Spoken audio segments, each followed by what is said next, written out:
Fala bruxos, começando mais um vídeo aqui no canal. Se você não é inscrito, eu sugiro que você se inscreva. Então clica aí no botão de inscrição, que eu tenho certeza que você vai ver aqui muitas informações úteis, muitas análises em que há grande chance de você lucrar comigo nessas movimentações de preço. Então clica aí, ativa o sininho para você sempre receber o vídeo quanto antes e você ficar por dentro de todas as movimentações de preço mais relevantes, beleza? Então vamos lá, começando a nossa análise aqui com Nasdaq. O que eu estou de olho agora em Nasdaq?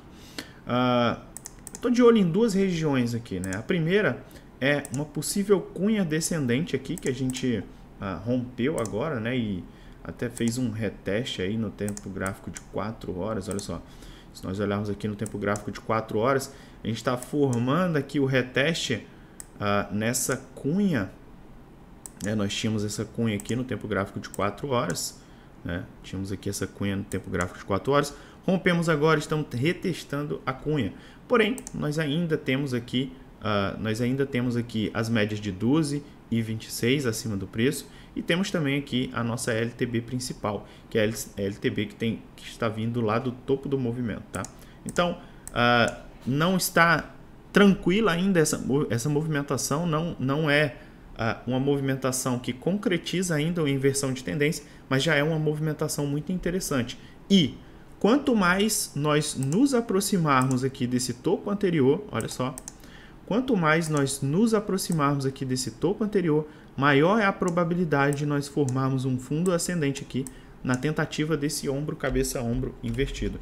Então, nós temos aqui um nível de sobrevenda com uma divergência altista interessante, né? 2 pontos de divergência altista, e estamos aqui desenhando quase que um ombro, cabeça, ombro invertido, já rompendo essa cunha menor.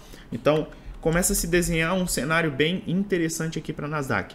Se nós olharmos aqui para o tempo gráfico mensal, tem uma coisa que eu venho comentando aí lá no meu grupo pago e também no grupo gratuito. Se você não é inscrito ainda no grupo gratuito do Telegram, eu vou deixar o link aqui na descrição. Sempre estou comentando lá quase que em tempo real as maiores probabilidades, né, de movimentação de preço. E aqui o que a gente percebe de mais notório, né, é que nessa tendência de baixa aqui do tempo gráfico mensal, a gente já está preparando a onda 5. E a onda 5, geralmente, ela não é tão extensa assim. A onda 3, né, ela é geralmente a onda mais estendida. E a onda 5, ela não é uma onda tão estendida assim. Então, por aqui, a gente deve formar um fundo local e com esse nível de sobrevenda, divergência no tempo gráfico diário, isso nos mostra uma região de grande probabilidade para a gente formar esse fundo no tempo gráfico mensal, tá? Então, esperaria aqui por um movimento aqui de formação desse fundo, que na verdade é um fundo ascendente no tempo gráfico de 3 meses, tá? Então, se o tempo gráfico de 3 meses, se nós tivermos aqui um repique no tempo gráfico mensal, inclusive invertendo a tendência, se nós invertermos a tendência no tempo gráfico mensal, a gente define esse fundo aqui como sendo o fundo do tempo gráfico de 3 meses, e aí as coisas começam a ficar um pouco mais agradáveis, né? Porque se a gente olhar aqui pelo nível de retração, a gente ainda está num nível de retração relativamente saudável, né? 0,618, sem perder as médias de 26 períodos. Acredito ser saudável aqui para pelo menos a gente buscar uma consolidação, tá? Então, esse não é um nível muito atrativo para a gente romper de uma vez o topo anterior, né? Isso até fortalece que a gente pode ter um falso rompimento aqui do topo anterior, né? Isso seria um sinal bearish para a gente vir para uma correção aqui, talvez até formar uma cunha, mas isso vai demorar tempo para caramba, então vamos focar no que importa, tá? Então, o tempo gráfico mensal está formando o seu fundo, né? Se o tempo gráfico mensal está na onda 5 formando o seu fundo, eu acredito que a gente pode ter um movimento bem considerável aqui. E esse movimento bem considerável ele vai ser startado, né, de forma mais amplificada caso o semanal forme um pivô de alta, tá? Então, de olho nesse padrão de inversão aqui no tempo gráfico diário, que pode dar essa primeira ignição ao movimento, mas depois a gente vai ter que analisar com calma o tempo gráfico semanal. Então vejam que esse movimento é um movimento um pouco maior, né? Não é um movimento tão pequeno, tá? Mas começa a ficar interessante, a coisa começa a ficar interessante por aqui. O Bitcoin também está aqui na sua onda 5, né, no tempo gráfico mensal. No tempo gráfico semanal a gente está tentando segurar aqui esse fundo anterior, formando aqui como se fosse um triângulo descendente, barra cunha, entenda como você quiser entender, né? Nessa região verde aqui a gente falou várias vezes que seriam regiões de captura de liquidez, que mesmo se você abrisse uma posição de long que nós estabelecemos aqui desde que esse padrão foi formado, que essa região de suporte seria uma região de alta probabilidade de formação de fundo e uma região para você montar long e não para você tentar shortar aqui, perder o suporte. Tá? Inclusive sem colocar os stops aqui dentro, foi o que a gente mencionou, porque aqui dentro seria a região de captura de liquidez. Então, Bitcoin está aqui prestes a romper esse padrão. Eu gostaria de ver um rompimento aqui convincente e um rompimento com volume e, melhor de tudo, um rompimento rompendo topos anteriores, tá? Porque enquanto nós não rompemos topos anteriores, a gente pode ficar aqui consolidando nessa movimentação, tá? Então eu gostaria de ver um rompimento aqui com um rompimento de topos anteriores aqui, mais ou menos em 19.935, tá? Então esse é o movimento que eu gostaria de ver para o Bitcoin e devemos ver uma alta volatilidade aí em breve, tá?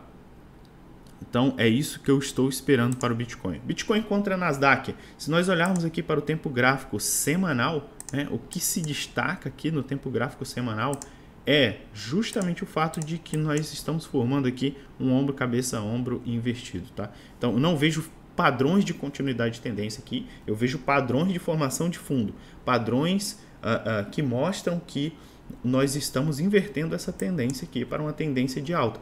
E caso nós invertamos aqui a tendência para uma tendência de alta no gráfico do Bitcoin contra a Nasdaq, isso implica em vermos o Bitcoin mais forte do que a Nasdaq, o que seria altamente confluente com o que a gente já observa normalmente, né, quando o mercado está saudável. Quando a Nasdaq tem uma pernada de alta, geralmente o Bitcoin tem uma pernada de alta maior. E quando a Nasdaq devolve o movimento, geralmente o Bitcoin devolve muito mais, tá? Então a gente vê uma amplitude de movimento maior do Bitcoin. Então se nós tivermos a formação do fundo lá em Nasdaq, provavelmente o que a gente vai ver é esse padrão aqui rompendo para cima também e o Bitcoin mais forte do que a Nasdaq. Confluente com essa análise toda também, eu tenho percebido aqui na dominância aqui da USDT, né? Dominância da USDT, que nós não conseguimos vencer aqui essa região de resistência, tá? Então a gente está nessa região de resistência aqui, não conseguimos vencer ela. Nós tivemos um comportamento de cunha aqui, que é rompimento de topos anteriores sem ter continuidade de alta. Perdemos essa primeira LTA agora, estamos retestando aqui essa cunha. Então, se nós tivermos continuidade baixa na dominância do USDT, invertendo a tendência no tempo gráfico diário, isso aqui vai ser muito positivo para o mercado cripto, porque indica que o capital está fluindo da moeda USDT para outras criptomoedas. E quais são essas criptomoedas?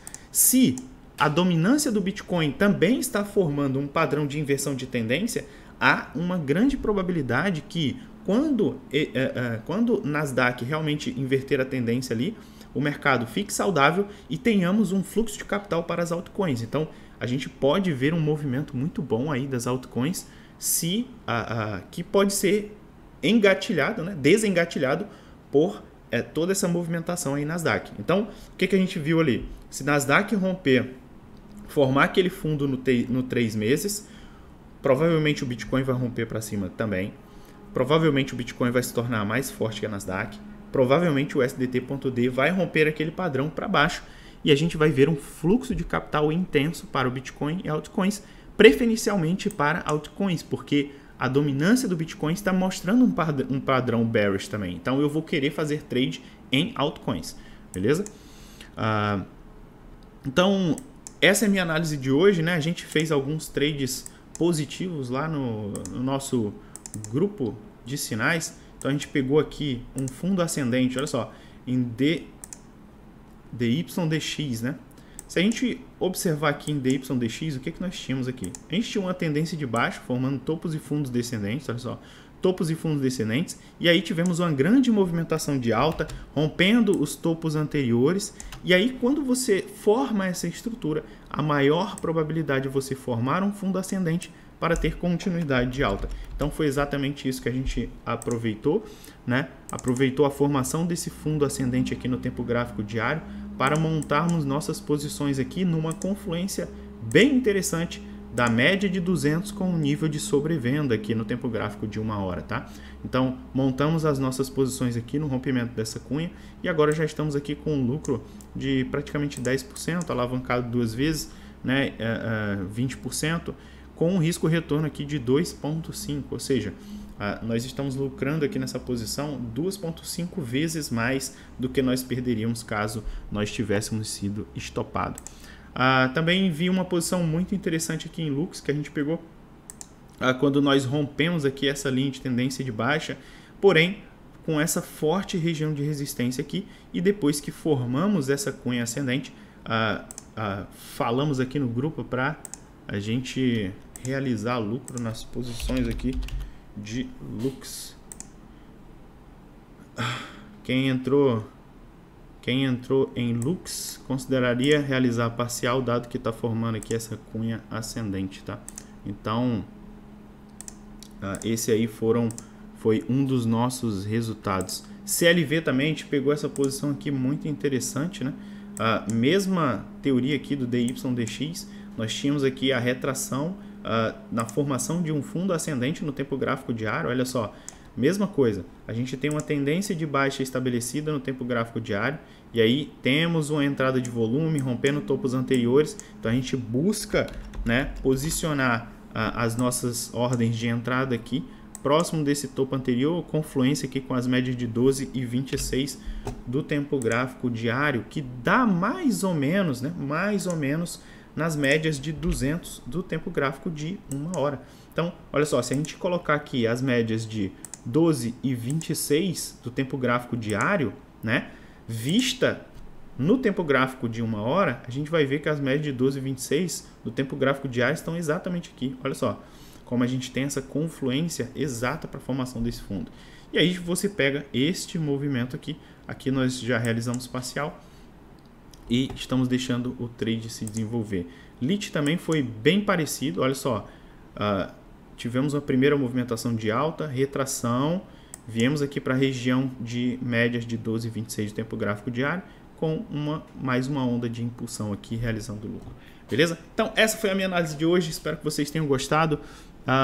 Essa semana não tem notícias tão relevantes assim, a gente tem alguns indicadores só de venda de casas, né, lá nos Estados Unidos, e não temos notícias macro muito relevantes assim que podem movimentar demais, né, os preços, né, o preço de tela, beleza? Então essa semana a gente está análise técnica pura.